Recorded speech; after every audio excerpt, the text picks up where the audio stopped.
Et gloire à Dieu, c'est votre émission qui est au Bilo pour la nation. Pourtant, c'est votre humble serviteur, l'évangéliste David, le Batalokwela, messager de la bonne nouvelle, fils de l'apôtre Tam Koki, Ignace Abraham, Néhémie de l'église du Saint-Esprit au Congo, et ses grands cycles. Vous savez, la parole de Dieu est esprit et vie. Et l'évangile, c'est la puissance et le salut de quiconque croit.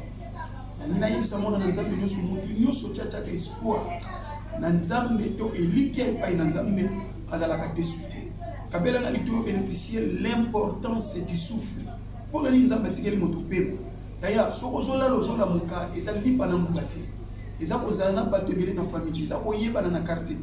ont connaissance exacte à science, ils ont bagage intellect. C'est la grâce de Dieu. Il est écrit, il fait grâce à ce qu'il veut.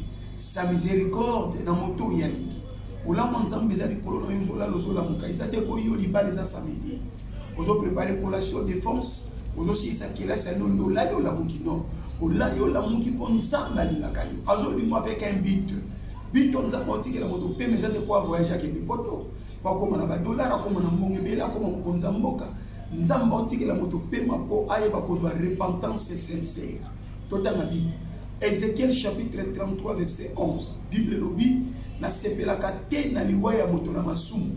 Nazotikela ye pema abongo la makolo te, abongo la bilamba te, abongo la motu te, mais abongo la motema na ye. Nzamba lingi moto azwa repentance sincère.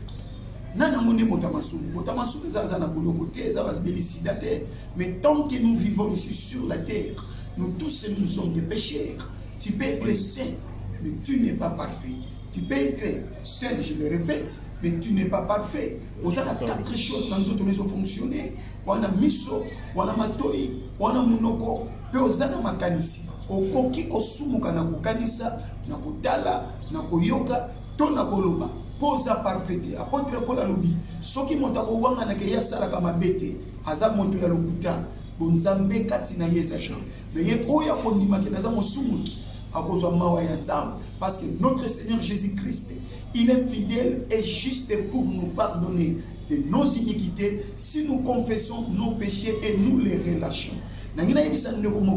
Pendant qu'on se trouve grâce, c'est ça l'examen de conscience. Pour découvrir, il y a beaucoup de gens qui sont ici sur la terre, qui directeur, directrice, secrétaire administratif à société, Katir Jidoka boxer karaté, commandant lieutenant major capitaine étudiant, Azalaka étudiant, choriste de gagnant dame, intercesseur, sango abbé prêtre cardinal monseigneur pape, évangéliste, maintenant tombe le Congo changé, le baso bengaye et bembeto moué ou pauvre to delphin, renommé Azalaki n'amé baxelé mon coloté, le baso bengaye bembeto otikali na bema, otikali na bema te po bala samedi, motikali na bema pour contrôler, rencontre le nom à Christ. Il vient bientôt. Les mots bientôt, les Akalaté, les chefs de l'église, les grands patrons, les grands leaders, revient et bientôt. Yaya biloko mokilio, oko we loko soma mitu keza malamu, oko koma na mapango eza bien. Bible lobi réjouissez-vous, mais dans le Seigneur les alaka malamu. Okolo Yesu azosoma.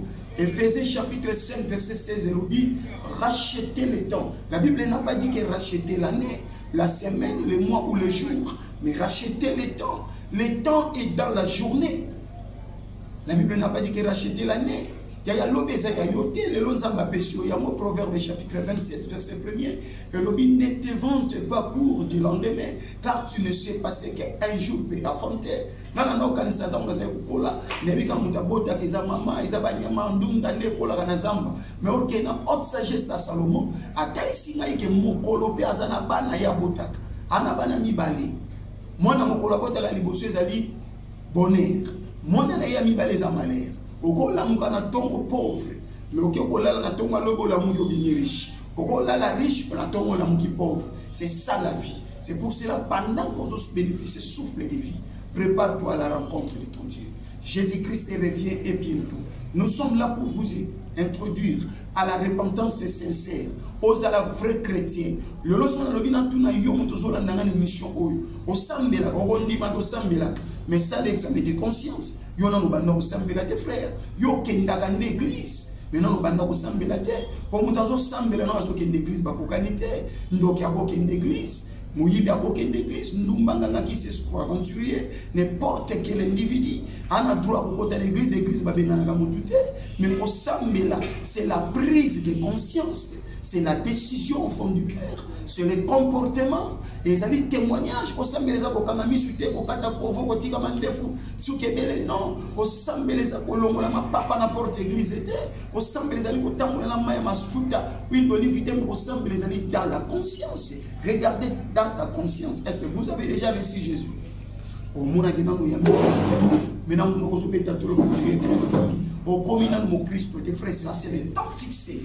Ça, c'est le temps favorable.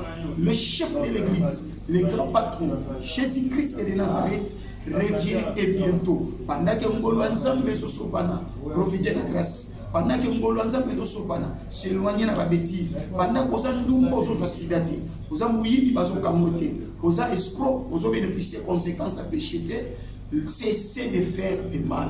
N'ayez na RDC, na mokili mobile balinga na bango, mate ya repentance de Congo la lingido, mutalingi na mokili bate ya RCV prendre ton miracle. Ok na lola o ya 70 mfungo le 40 bikola nguba. On a obéi la pasteur mako quand tu vas pas poser la révélation, peut-être au tinda biso za ni pamboli. Nzamba atali sanga serozo libala Paris, wana za d'accord na motei, bo ba sakole libala poto.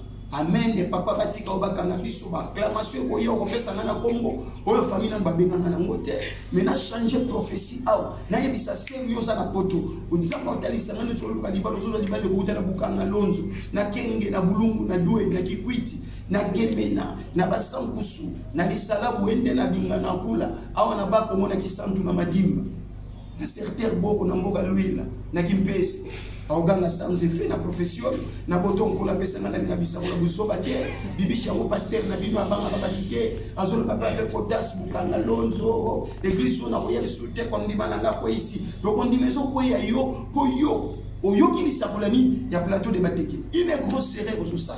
La parole de Dieu c'est le véritable prophétie par excellence. La parole de Dieu est esprit et vie. Je te communique maintenant la vie. Je te donne la vie. La vie, c'est Jésus-Christ de Nazareth. Maman tika Nathalie Sayo, au cause grade dans la église, au commis pasteur, au commis maman régionnaire, au commis papa régionnaire, au commis maman diaconesse. Laisse-moi te dire, par grade de ma passion église, et quand tu solo la terre, tu as un grade de mon capacité, au côté de solo là, c'est de devenir enfant de Dieu. Parce qu'il est écrit à tous ceux qui l'ont réussi. Ceux qui croient à son nom, il a donné du pouvoir de devenir enfant de Dieu. Contrôlez bien ta vie. Contrôlez ma sœur, mon frère. Nous sommes tous à la cercueil, nous sommes tous au côté de ma mélodie, nous sommes à mais nous sommes 400 nous sommes là. Et nous sommes l'esprit. L'esprit ne meurt pas. Pendant que vous trouvez grâce, sauve-toi pour ta vie. Wana ezalaki espace ba pesi biso toza na minga koloba mais makamto nous koloba wa bien mezo senga biso toza na penza na endurance ya kotalisa bino monene ya nzambe mais espace ngongeza muke esenga biso toza na makoki ya kofuta ezali monde comme évoluer ndozora na ngola na musika na RDC mais ozora na ngoke toza na Australie ozana niveau ya mikili ya poto mais na nzela internet ya bibiso nzamba telmisi biso poto la kisabino grandeur na ya lo ba pesi biso espace lokola 10 minutes muswetikali poto mais kako yebisa bala na nzambe ce qui concerne la grandeur de Dieu. Jésus revient et bientôt. L'importance du souffle. Otikali na pema po obongo la ndimute. Otikali na pema po zongi la nzambe. Otikali na pema po obongo la motemo za la vrai chrétien. Ba pagano il faut bandimi na nzambe na nzela na yo. Nous sommes sauvés pour sauver d'autres personnes. Nous sommes enseignés pour enseigner les autres. C'est à travers notre caractère, c'est à travers notre conduite, c'est à travers notre façon de vivre avec les gens. Nous devons pousser. Quand vous voyez que vous avez béni, nous avons tombe le tika et nous Yesu. Mosuni molimo santu, nzambe ya Bible aye ba ko visiter yo pe apamula yo. C'est votre humble serviteur l'évangéliste David. Nous battons le messager de la bonne nouvelle. Il y a un mot de la cité de David. Où ils ont venu travail numéro 79, partie 5. M'appelle comme il y a une référence. Il y a André Pascal Bekatef Rai. Et c'est là que nous avons appelé Bissou Sala et Nous avons consacré, baptisé par son éminence, l'apôtre Tambouluko qui Ignace Abraham Néhémie. Na salué papa de loin et si Kazali, Kolo la mission de la paix, à Pambola Mingi, n'a pas mon général Souni Kafoudé même, et n'a pas mon pasteur et un national de Bissou. Que le Seigneur vous bénisse. Merci.